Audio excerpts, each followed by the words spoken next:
Hi అండి, నమస్తే. Welcome back to tasty spoon. నేను మీ భార్గవి.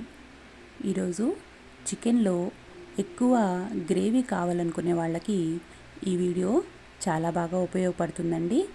నేను కర్రీలో గ్రేవీ ఎక్కువ వచ్చే విధంగా ఈ వీడియో చేశాను. మీరు ఎక్కడా స్కిప్ చేయకుండా వీడియోని పూర్తి వరకు చూడండి. అలాగే లైక్ చేసి, షేర్ చేసి, సబ్స్క్రైబ్ చేసుకోండి. ముందుగా నేను 3/4 కేజీ చికెన్ని తీసుకొని కొద్దిగా ఉప్పు, పసుపు వేసి 2 సార్లు నీట్గా వాష్ చేసుకున్నానండి.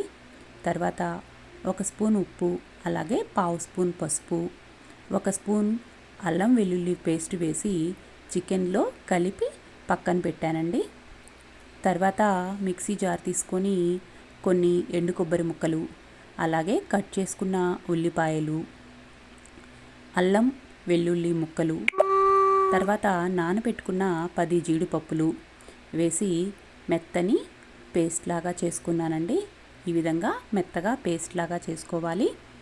తర్వాత స్టవ్ ఆన్ చేసి గిన్నె పెట్టుకొని ఆయిల్ వేసుకొని 2 ఎండుమిర్చి, అలాగే 4 లవంగాయలు, 2 యాలకులు, కొద్దిగా చెక్క వేసి ఒక 5 సెకండ్ల పాటు వేయించుకొని తర్వాత మనం కట్ చేసి పెట్టుకున్న ఉల్లిపాయల్ని నూనెలో వేసి 1 నిమిషం పాటు కలర్ మారే వరకు వేయించుకోవాలండి.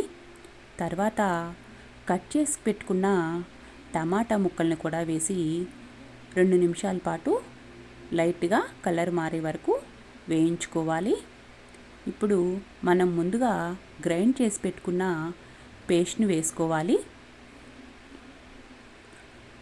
దీన్ని బాగా కలుపుకొని ఇందులో కొద్దిగా ఉప్పు, రుచికి సరిపడా ఉప్పు వేసుకోండి.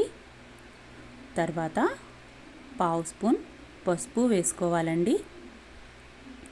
దీన్ని సిమ్లో పెట్టి 2 నుంచి 3 నిమిషాల పాటు ఆయిల్ పైకి తేలే వరకు కదిలించుకుంటూ అడుగంటకుండా వేయించుకోవాలండి.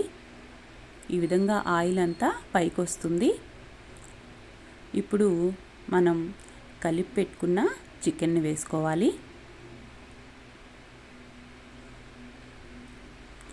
దీన్నంతా ముక్కలకి బాగా పట్టేలాగా కలుపుకోవాలండి.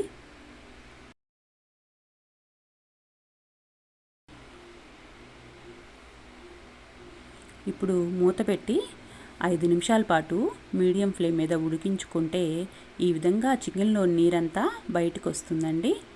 తర్వాత 2 పచ్చిమిర్చి చీలికలు, అలాగే కొద్దిగా కరివేపాకు, 1 స్పూన్ గరం మసాలా, 1/2 స్పూన్ ధనియాల పొడి, మీ కారానికి తగినట్టుగా కొద్దిగా కారం వేసుకొని బాగా కలుపుకోవాలండి.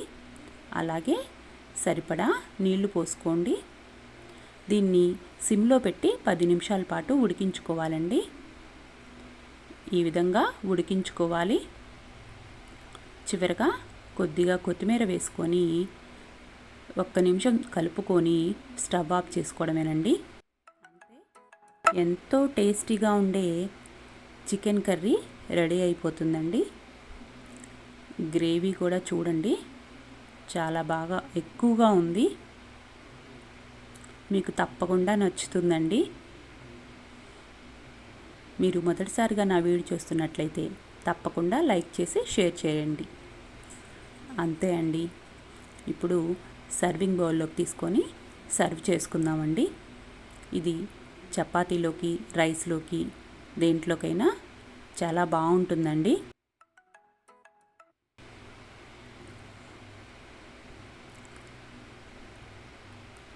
మీరు కూడా తప్పకుండా ట్రై చేసి ఎలా వచ్చిందో నాకు కామెంట్స్ రూపంలో తెలియచేయండి.